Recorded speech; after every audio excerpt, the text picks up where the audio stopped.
নমস্কাৰ। আজি আমাৰ সৈতে আছে আশ্ৰাফুল হক ডাঙৰীয়া। আমি আদৰণি জনাইছোঁ। নমস্কাৰ। আৰু শেহতীয়াভাৱে আশ্ৰাফুল হক ডাঙৰীয়াই কেইটামান বিশেষ পদক্ষেপ গ্ৰহণ কৰিছে, যিকেইটা পদক্ষেপ শলাগিবলগীয়া। দৰিদ্ৰ বহু লোকক সহায়ৰ হাত আগবঢ়াইছে। কোনো NGO নহয়, নিজাববীয়াকৈ নিজৰ গাঁঠিৰ ধন খৰচ কৰি তেখেতে বহুখিনি কাম কৰিছে। তেনেকুৱা দুই এখন ফটোগ্ৰাফো আমাৰ হাতত আছে, সেয়াও আমি আপোনালোকক দেখুৱাম। কিয়নো সংবাদ মাধ্যমৰ জৰিয়তে সেই ফটো পোহৰলৈ আহিছিল, আৰু তাৰ পৰৱৰ্তী সময়ত আশ্ৰাফুল হক ডাঙৰীয়াক আমি অনুষ্ঠানলৈ আমন্ত্ৰণ জনাইছোঁ। ধন্যবাদ। বহুদিন বহুদিন হ'ল ৰাইজৰ বাবে কাম কৰি আছে। হয়, সামাজিক কামত বিশেষভাৱে মনোনিৱেশ কৰিছে। হয়, আৰু এ, এই সময়ছোৱাত গোটেই গুৱাহাটীখন দেখিছে, অসমখন দেখিছে, হয়, আৰু অসমৰ পৰিস্থিতিটোৰ কথাও জানে। হয়, আৰু এনেকুৱা ধৰণৰ পৰিস্থিতিটোৰ কথা গম পোৱাৰ সমান্তৰালভাৱে এতিয়া পবিত্ৰ ৰমজান মাহো চলি আছে। হয়, হিন্দু বা মুছলমান নহয়, প্ৰতিটো ধৰ্মৰে লোক, বহু লোক দৰিদ্ৰ থাকে। হয়, দুবেলা দুমুঠি খাবৰ বাবে টান হয়, এনেকুৱা এটা পৰিস্থিতি হয়। হয়, আপুনি বহুতৰ কাষলৈ গৈছে, হয়, তেওঁলোকৰ মনৰ অনুভৱ জানিবলৈ চেষ্টা কৰিছে, বেদনা উম, জানিবলৈ চেষ্টা কৰিছে, পাৰ্য মানে আপুনি সহায়ো কৰিছে। সেইসকল লোকৰ কাষলৈ যায় যেতিয়া, হয়। তেতিয়া কি অনুভৱ হয়?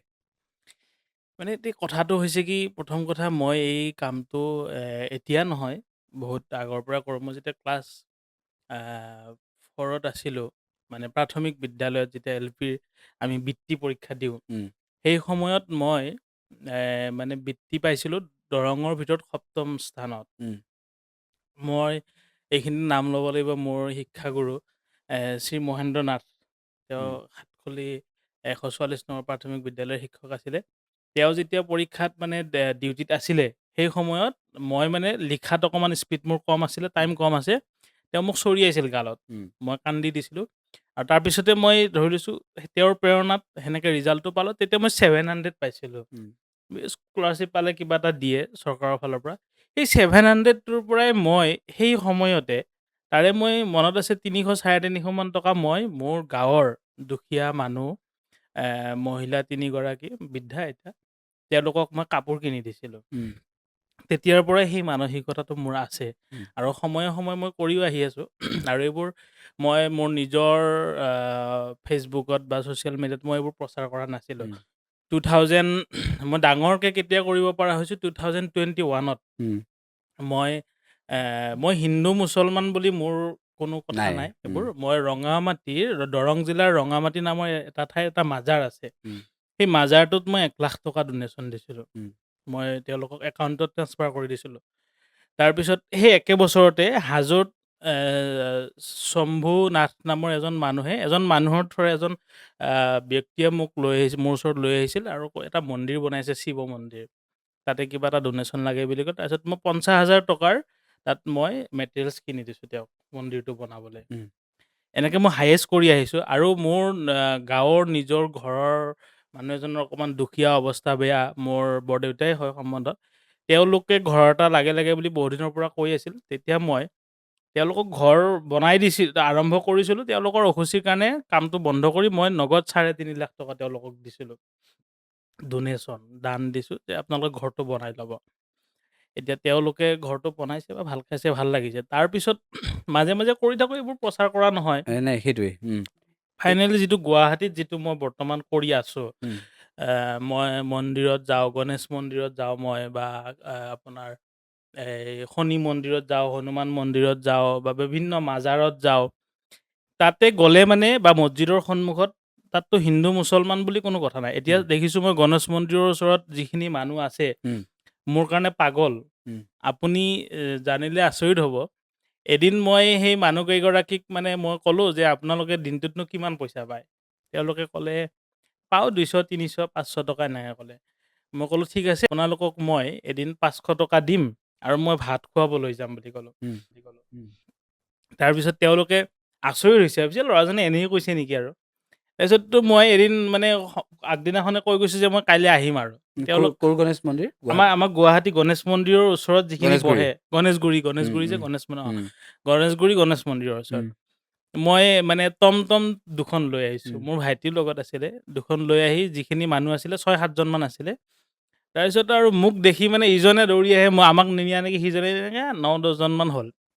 লৈ গৈ মই দিছপুৰ লাষ্ট গেটত এখন ভাল হোটেল আছে, নামটো মই আশীৰ্বাদ, উম, সেই নীলাচল পাকঘৰ উম, বুলি, তাতে মই লৈ গ'লোঁ উম, তেওঁলোকক। তেওঁলোকে তাতে সোমাবই ভয় কৰিছে। তেওঁলোকৰ কথা হ'ল, আমি ৰাস্তাত হাত পাতি থাকোঁ, 2-1 টকা পাওঁ, ইয়াতেনো খাম আমি বা সোমাব দিবনে? মই কৈছোঁ, আহক।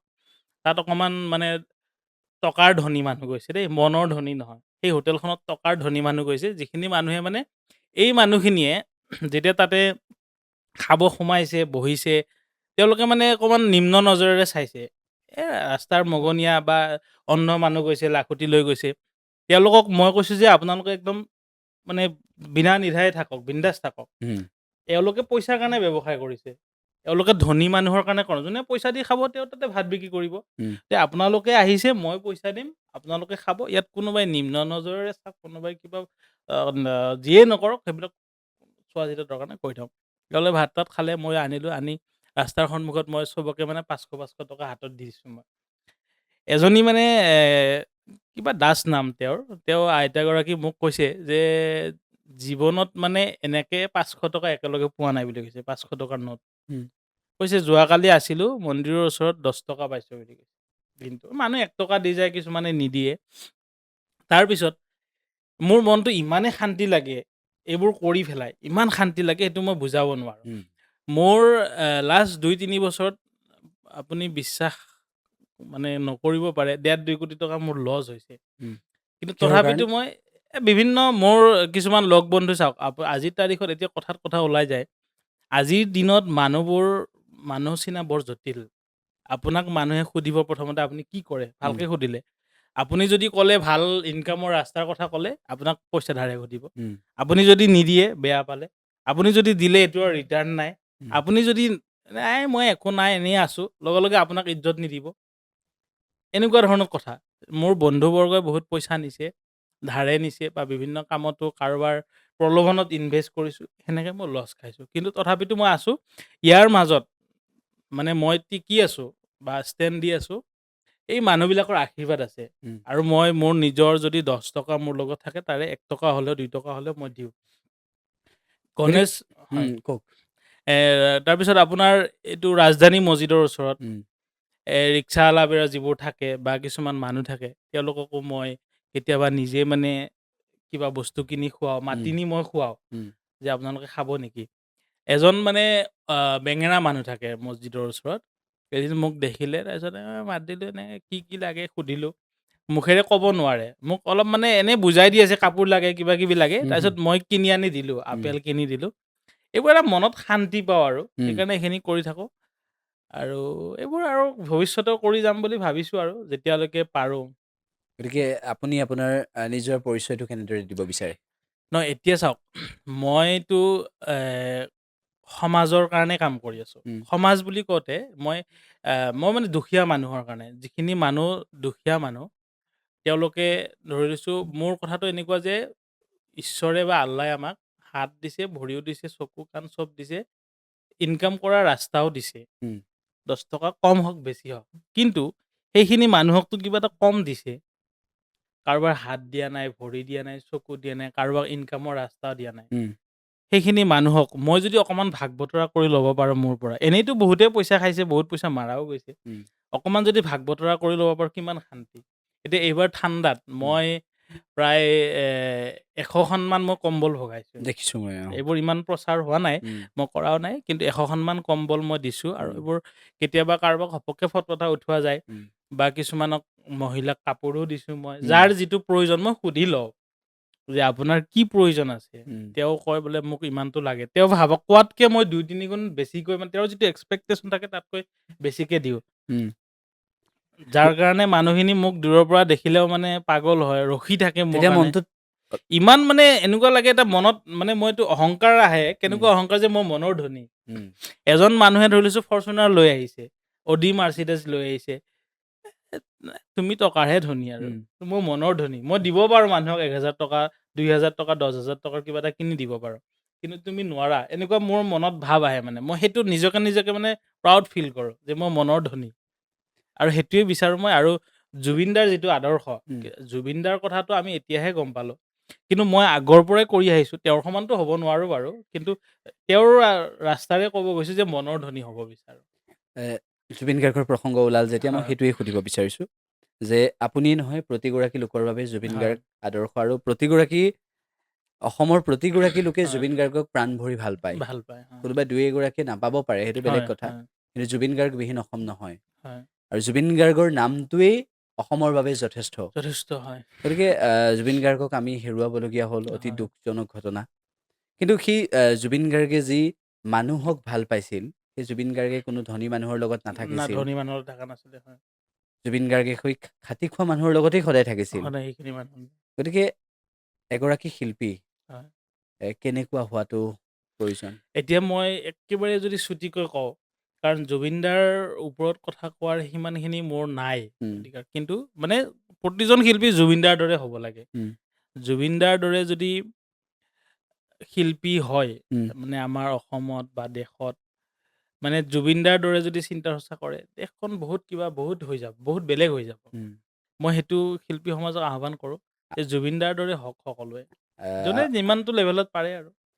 সদায় সহায় কৰি যাম বুলি ভাবিছে? সেইটোৱে। নিশ্চয় মই সদায় সহায় কৰি যাম। উম, মোৰতো মানুহৰ মই টাচ অফ হাৰ্ট নামৰ মোৰ এটা মই এতিয়া NGO নহয়, একো নহয়। এইবিলাক একো কৰা নাই। মই নিজে এটা পিছলৈ ফাউণ্ডেশ্যন খুলিম। উম, সেইটোত মোৰ নিজৰ ইনকামৰ পইচাহে মই খৰচ কৰিম তাৰ জৰিয়তে। মই বেলেগক নকৰোঁ। যেনে মই কিছুমান মানুহক যেনিবা 50,000 দিছোঁ, 1,00,000 দিছোঁ, কাৰোবাক 3,00,000 দিছোঁ, কাৰোবাক 10,000, 20,000 মোৰ গাঁৱত ছোৱালী বিয়া পাতিব, বিয়াৰ সময়ত দুখীয়া মানুহক 10,000, 15,000 এনেকুৱাও টকা মই বহুত দিছোঁ। উম। সেইবোৰ মই নগদ টকা দিছিলোঁ বা কাৰোবাক মোৰ নিজৰ ইণ্ডিভিজুৱেল একাউণ্টৰ পৰা দিছোঁ। এতিয়াৰ পৰা মই কি কৰিম, আপোনাৰ সেই টাচ ফাউণ্ডেশ্যনৰ অফ জৰিয়তে? হাৰ্টৰ সেই ফাউণ্ডেশ্যনৰ জৰিয়তে মই চেক দিম। আৰু এটা মই ইমান আপোনাক কওঁ, এজন মানুহ তেওঁৰ ঘৰ দৰঙৰ চিপাঝাৰৰ মাৰৈত। উম, মইতো গুৱাহাটীতে থাকোঁ। মোৰ ঘৰত মানে গৈ দেউতাক লগ পালে সুধি থাকে, "কেতিয়া আহিব, কেতিয়া আহিব?" এদিন মানে মই গ'লোঁ। মই যাম বুলি গম পাই ৰবিবাৰে বজাৰ হয়। উম, তেওঁৰ তাতে মানে হেৰিৰ কাৰণে যায় আৰু তাক সহায় বিচাৰি। তেওঁৰ এখন ভৰি মানে ছিঙি গৈছে। উম, মানে এক্সিডেণ্ট হৈছিল। তাৰপিছত তেওঁ মোৰ গাড়ীখন দেখা পাই দূৰৰ পৰাই মানে এই 3 হুইলৰ গাড়ী থাকে যে উম, তেওঁলোকৰ, সেই চাইকেল লৈ আহিছে 3 চকাৰ। মই কৈছোঁ, "আপুনি আহিব নালাগে, ৰখক।" তাৰপিছত মই গ'লোঁ, গৈ খবৰ-চবৰ ল'লোঁ। কিবা-কিবি লৈ গৈছিলোঁ, উম, ফল-চল গুৱাহাটীত। তাৰপিছত তেওঁক সুধিলোঁ যে, "আপোনাৰ কি অসুবিধা হৈ আছে?" তেওঁ ক'লে যে, "মোৰ এই চাইকেলখন এ ৩,০০০ টকাত কিনিছোঁ, মানে ছেকেণ্ড হেণ্ড চাইকেল। ৫০০ টকা দিছোঁ আৰু ২৫০০ টকা দিব পৰা নাই মই। এতিয়া ২৫০০ টকা গোটাব পৰা নাই।" তেতিয়া মই লগে, লগে তেওঁক ৩,০০০ টকা উলিয়াই দিছোঁ। উম, মই কৈছোঁ, "আপুনি এইটো লওক, আজিয়ে গৈ আপুনি চাইকেলখনৰ ধাৰটো মাৰি দিব।" আৰু মোৰ ফোন নাম্বাৰটো দিছোঁ যে, "আপুনি মোক ফোন কৰি ক'ব কিন্তু।" উম। তেওঁ মোক ২ দিন পিছত ফোন মাৰিছে যে, "পইচাটো মই দিছোঁ।" এনেকুৱা আৰু এতিয়াও মোক খবৰ লৈ থাকে তেওঁ। গতিকে সেই সেইখিনি যিটো পাইছোঁ নহয়, সেইখিনি পইচাৰে কিনিব নাপাওঁ কিন্তু। সেয়েহে মানে ভূপেন হাজৰিকাই হয়। সুধাকণ্ঠই কৈ গৈছে যে, মানুহে মানুহৰ বাবে যদিহে মানুহে অকণ মানুহৰ বাবে। সেইটোৱে মই এটা পোষ্টত মই লিখিছিলোঁ এদিন, মানুহে মানুহৰ বাবে। আৰু মানুহে যদি মানুহৰ বাবে নহয়, হ'ব কি? পৃথিৱীখন আছে কি? উম, জীৱ-জন্তুৰ বাবেতো হয়। মানুহে জীৱ-জন্তুকো মৰম কৰিব লাগে বা জুবিন দাই কৰিছিল বা আৰু প্ৰকৃতিপ্ৰেমী বহুত আছে। কিন্তু ম মানুহে মানুহৰ বাবে। মানুহখিনিক মই আমি লগ পাওঁ। হয়। মই আৰু এটা কথা সুধিছোঁ যে, সেই পদপথৰ হয়। কুকুৰবোৰ কুকুৰবোৰ। হয়। এ, সেই ক্ষেত্ৰতো আপোনালোকে পদক্ষেপ লৈছে আপুনি? হয়। মানে আগৰ পৰাই মই যেতিয়া ক্লাছ 7 মানত আছিলোঁ, উম, বানপানী হৈছিলে। তেতিয়া মানে মথাউৰিত মানুহবিলাকে শিবিৰ বান্ধে উম। মোৰ গাঁৱত। তেতিয়া আপোনাৰ গাঁওখন? মোৰ চিপাঝাৰ সমষ্টিত সাতখলি নাম গাঁওখনৰ। সাতখলি। তাতে মানে কি হয়, ৰুবৰীকাষ গাঁওখনত, তাতে কুকুৰে মই ৰাস্তাৰে খোজকাঢ়ি আহি থাকোঁতে ২টা কুকুৰে মোক খেদি আহি আঁচুৰিছিল ভৰিত। উম, মানে আঁচোৰ পৰা নাই, জাষ্ট মানে অলপ হেৰিয়াৰ। তাৰপিছত ডক্তৰক দেখুৱালোঁ, বেজি-চেজি লৈছোঁ বাৰু। তেতিয়াৰ পৰাই মই মানে কুকুৰনো মোৰ কিয় দুশ্মন? উম, মইনো কুকুৰক কি কৰিছোঁ? কুকুৰকতো মই একো কৰা নাই। এনেই খেদিছে, কোনো কথা নাই, বতৰা নাই। আৰু তেতিয়াৰ পৰাই মই য'ত ৰাস্তাত কুকুৰক পাওঁ, ১০-২০ টকাৰ মানে বিস্কুট হ'লেও মই কিনি খুৱাওঁ। উম। কিন্তু কুকুৰৰ প্ৰতি মোৰ ভয় আছে। এতিয়া মই কি কৰিছোঁ, কুকুৰক মানে আমাৰ যিটো ব্ৰইলাৰ মুৰ্গীৰ উম, ঠেংটো, উম, দোকানৰ পৰা মই ৪ কেজি, ৫ কেজি মই কিনো। মোৰ উম, ফিক্স দোকান আছে। উম, কৈ থোৱা, সিহঁতে ৰাখি থয়। আৰু সেইখিনি মই এ গধূলি, ৰাতি যেতিয়া সময় পাওঁ, ৰাতি ৯টা, ১০টা, ১১টা বাজিলে খুৱাওঁ। আৰু সেই মই যিকেইটা জেগাত যাওঁ, সেইকেইটা জেগাত ১০-১৫টা কুকুৰ ৰখিয়ে থাকে। উম। আৰু তাহাঁতেও মোৰ মানে বন্ধুৰ দৰে হৈ গৈছে। আৰু গুৱাহাটীত বহুত জাগাত মোৰ কুকুৰ আছে। মোৰ কিজানি ৫০০ মান মানে পদপথৰ কুকুৰ আৰু। ৫০০ মান কুকুৰক মই খুৱাওঁ। মই গাড়ী লৈ যাওঁ, গাড়ীৰ ভিতৰত মই লৈ যাওঁ। যেতিয়া যেনেকে ৰিক্সা লৈ যাওঁ, উম। ৰিক্সাৱালাকো লৈ যাওঁ ৰাতি। বোলে ব'ল যাওঁ, তাকো ব- পইচা ব- দি দিওঁ। বহুতে কিন্তু এই ক্ষেত্ৰত কাম কৰি আছে কৰি এনেদৰে। আছে, বহুতে কৰি আছে। হয়, গতিকে তাৰ মাজত আপুনিও অন্যতম। হয়, আমি আপোনাক ধন্যবাদ জনাইছোঁ আৰু সেই যিকেইটা অমাত জীৱ আছে তেওঁলোকৰ কথা চিন্তা কৰাৰ হয়, বাবে। হয়, গুৰুত্বপূৰ্ণ বিষয় এইটোৱেই যে এই মুহূৰ্তটোত অসমত এটা কথা আমি দেখিবলৈ পাওঁ, ছ'চিয়েল মিডিয়াৰ ব্যৱহাৰক লৈ এটা প্ৰশ্ন হয়, কৰোঁ। ছ'চিয়েল মিডিয়াত এই মুহূৰ্তত সকলো মানুহ সকলো সক্ৰিয় হয়, হৈ থাকে। সক্ৰিয়, হয়, ছ'চিয়েল মিডিয়াই প্ৰভাৱ পেলাব পাৰে। পাৰে, হয়, ছ'চিয়েল মিডিয়াই যিকোনোৱে কাম কৰিব পাৰে। হয়, আপুনি যিহেতু এই ক্ষেত্ৰত খুব আগ্ৰহী আৰু হয়, অনুসন্ধিৎসু এটা মনৰ মানুহ, সেইবাবে মই এইটোৱে সুধিছোঁ যে ছ'চিয়েল মিডিয়াৰ এই সময়খিনিত আমাৰ প্ৰজন্মটোৱে, যুৱ প্ৰজন্মই আগবাঢ়ি যোৱাত বহুখিনি সুবিধা পাইছে। পাইছে, হয়, তাৰ সমান্তৰালভাৱে ছ'চিয়েল মিডিয়াৰ জৰিয়তে এটা সম্পৰ্কও গঢ়ি উঠিছে। ছ'চিয়েল হয়, মিডিয়াৰ জৰিয়তে এটা নিজৰ কাম কাজখিনিও আগবঢ়াই নিব চিনিব পাৰি। পাৰে। গতিকে এই ছ'চিয়েল মিডিয়াৰ ভৱিষ্যতক লৈ আপোনাৰ হয়। ধাৰণা কি? নাই, এতিয়া এই মুহূৰ্তত যদি কওঁ, বহু যুৱক-যুৱতীৰ বা নিবনুৱাৰ ছ'চিয়েল মিডিয়া এটা উপাৰ্জনৰ পথ হৈছে। উম, আপোনাৰ ফেচবুকতে কওক প্ৰথম। এ আপোনাৰ ফটো দিলেও, উম, তাত যদি আপুনি ফটো পোষ্ট কৰে, সেই ফটো পোষ্ট কৰিলেও হেনো পইচা পায়। উম, মই হ'লে এইবোৰ পোৱা নাই, শুনিছোঁ। আৰু ৰিলচ দিলেও বহুত পইচা পায়, যিমান ভিউজ আহিব। তাতে কিছুমানে বেয়া পথেৰেও, বক্ৰ পথেৰেও কৰিছে, কিছুমানে নিজৰ শৰীৰ দেখুৱাইও ইনকাম কৰিছে, কিছুমানে ভাল পথেৰে পজিটিভ উম, মেছেজ দিও পইচা ইনকাম কৰিছে। উম, গতিকে মই এইটো বিচাৰোঁ ভৱিষ্যতলৈকে চাওক, আজি AI যিটো আৰ্টিফিচিয়েল ইণ্টেলিজেন্ট উম, এতিয়া আমাৰ ইণ্ডিয়াত আহিছে, আজি ১.৫-২ বছৰেই হ'ল। আগতেতো এইবোৰ নাছিলে। উম, এতিয়া যিটো ছ'চিয়েল মিডিয়াত মানে যিমান এক্টিভ বা মানুহক যিমানখিনি সেই প্লেটফৰ্মটোৱে স্ক'প দিছে, ভৱিষ্যতে আৰু দিব। উম, গতিকে মই সকলোকে আহ্বান জনাওঁ বা মোৰ অনুৰোধ যে ছ'চিয়েল মিডিয়াত থাকক, ভাল কাম কৰক। উম, আপোনালোকে এতিয়া কিছুমান মহিলাক দেখিছোঁ, বেয়া যাতে নাপায়। ধৰিছোঁ স্ক্ৰল কৰি থাকিলে ৰিলচবোৰত দেখা পাওঁ, কাপোৰ পিন্ধি থাকে, সেইবোৰ মানে ৰিলচ বনাই দিয়ে উম। ফেচবুকত। এইবোৰ নকৰিলে ভাল আৰু। বেলেগ ধৰণেও পইচা ইনকাম কৰিব পাৰি। ভাল কথা ক'লেও মানুহে শুনিব। অকল বেয়াটো নিজৰ শৰীৰটো দেখুৱালে যে পইচা পায় সেইটো নহয়।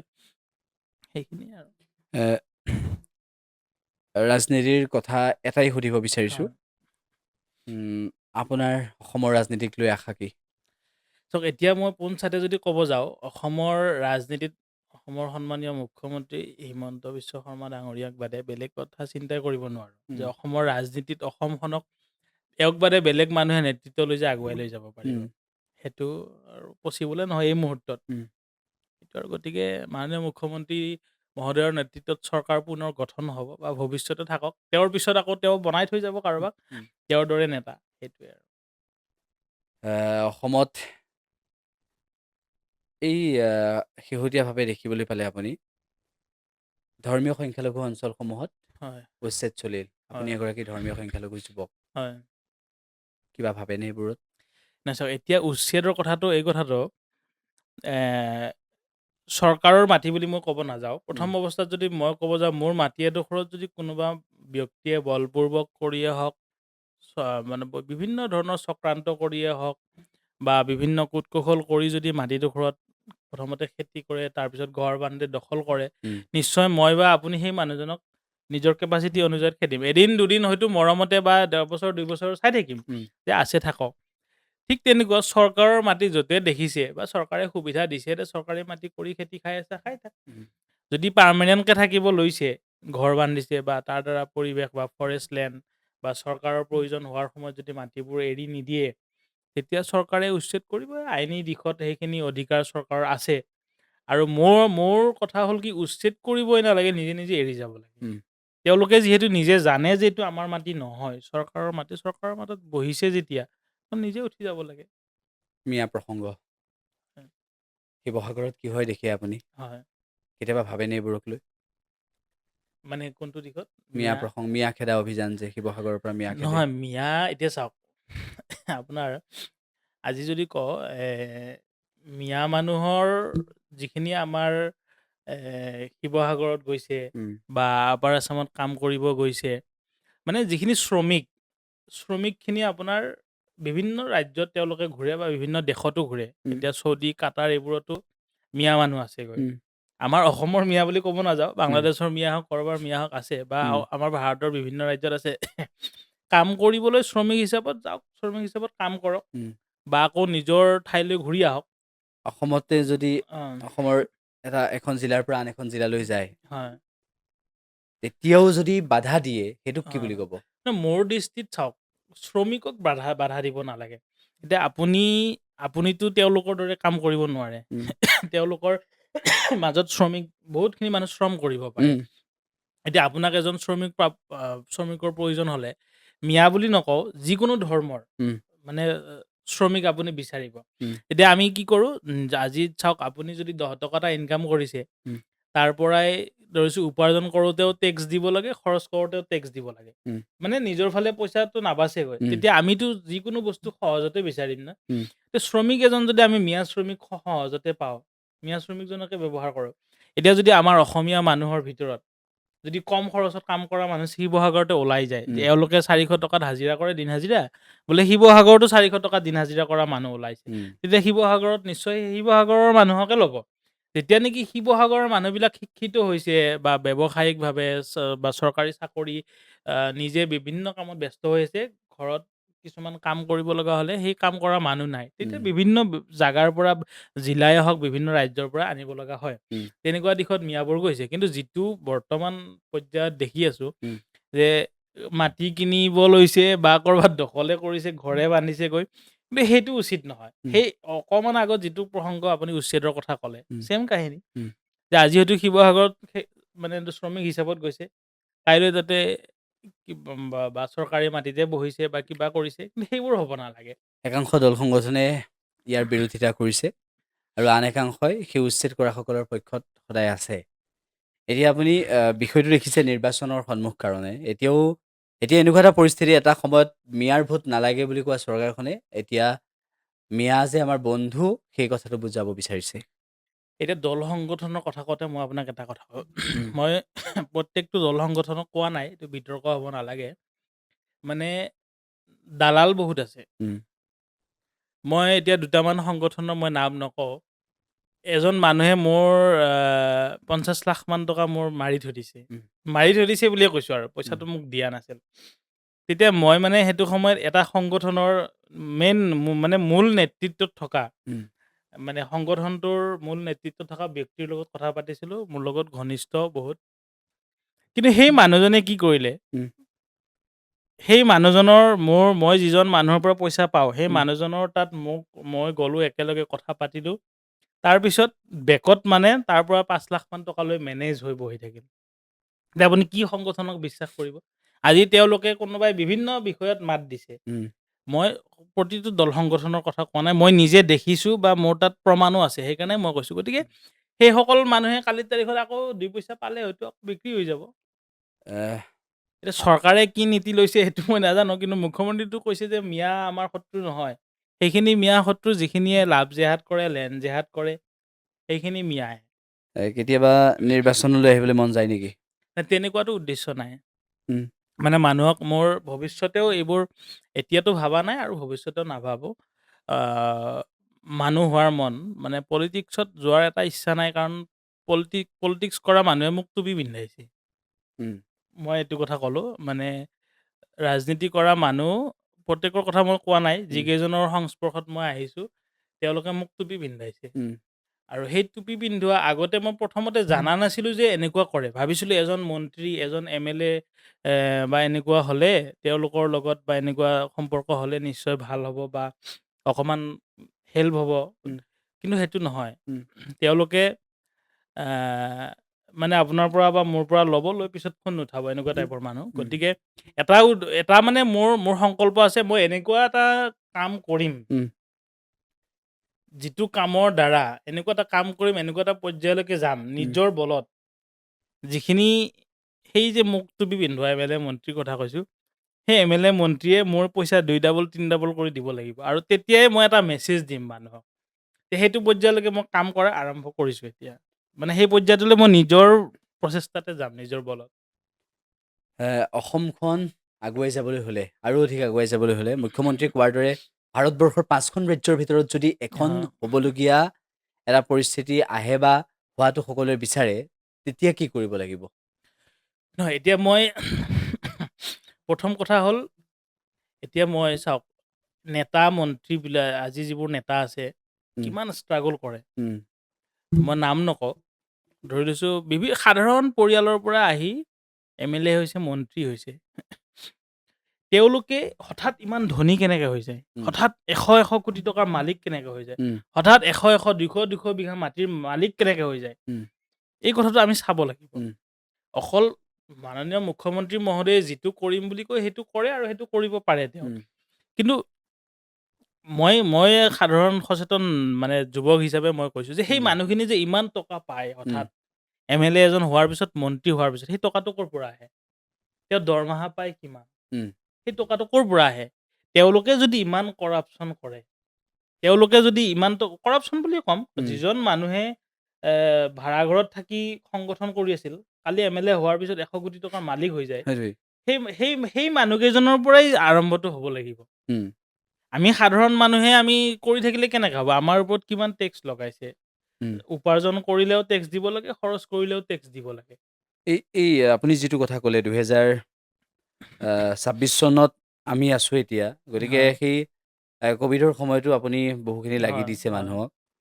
গতিকে ক'ভিডৰ সময়তো মই বহুত সহায় কৰিছোঁ। অঁ, সেই সময়খিনিলৈ যদি আমি উভতি চাওঁ হয়। তেতিয়া নহয় এতিয়া সেইখিনি সময়লৈ সেই ক'ভিডৰ সময়টো চাবলৈ গ'লে সেইটো সময়ত মানুহৰ যিটো পৰিস্থিতি হৈছিল, উম, মানুহৰ জীৱনততো টকা-পইচাৰ কোনো ভেলুৱে নাছিল। তেতিয়া এনেকুৱা আছিল যে কিবাকে জীয়াই থাকিব লাগে। উম, ঘৰৰ ভিতৰত থাকি নাখাই হ'লেও এনেকুৱাতো পৰিস্থিতি হৈছিল, বহুত মানুহে খাবও পোৱা নাই। হুম, সেই সময়ত ধৰি লৈছোঁ এতিয়া আমিয়ে সহায় কৰিবলৈ এটা টীম ওলাই গৈছিলোঁ। দৰঙৰ তেতিয়াৰ আৰক্ষী অধীক্ষকৰ নেতৃত্বত এটা টীম দিছিলে। সেনেকে বহুতখিনি হেল্প কৰিছোঁ। এটা এৱাৰনেছ প্ৰগ্ৰেমো উম, কৰিছিলোঁ উম, সংখ্যালঘু এলেকাবিলাকত। উম, সেই সময়ত কিন্তু তেতিয়া মন্ত্ৰীসকলে বা চৰকাৰী পক্ষ হিচাপে বহুতখিনি তেওঁলোকে পদক্ষেপ লৈছে। কিন্তু আমি যদি সেইখিনি সময়ৰ কথা ভাবোঁ, তেতিয়াহ'লে টকা-পইচাৰ কোনো মূল্যই নাই। উম, সেইখিনি সময়ত হিন্দু-মুছলমানো নাছিলে। উম, ক'ভিডৰ সময়ততো একোৱেই নাছিলে। উম, ক'ভিডে যাকে পায় তাকে ধৰিছিল। উম। সেইবোৰ দিশ চাবলৈ গ'লে একো নাই।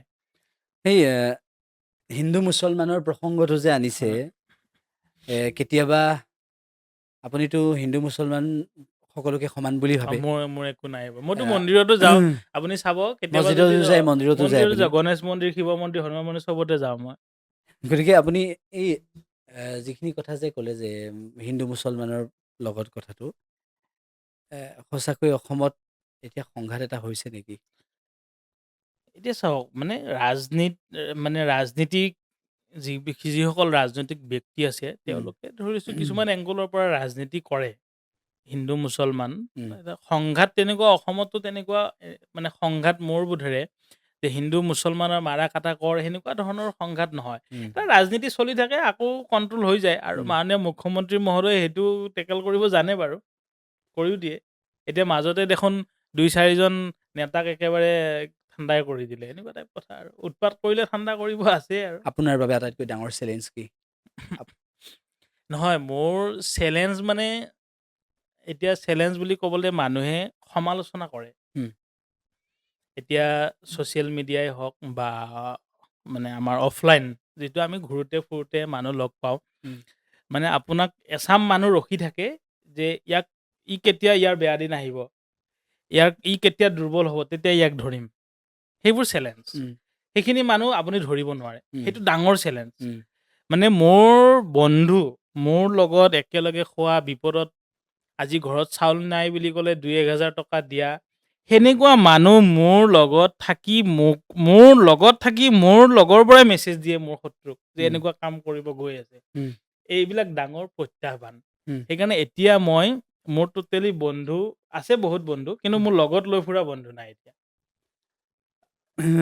এই দীঘলীয়া যাত্ৰাটো এতিয়ালৈকে হয়, সামাজিক ক্ষেত্ৰখনৰ তাৰ সমান্তৰালভাৱে আপুনি পূৰ্বতে ক'লেই যে সৰুতে যেতিয়া হয়, বৃত্তি পাইছিলে, তাৰপিছত জলপানিটো পোৱাৰ পিছত সেই হয়। টকাৰ পৰাই যেতিয়া মানুহক সহায় কৰিবলৈ আৰম্ভ কৰিলে, উম।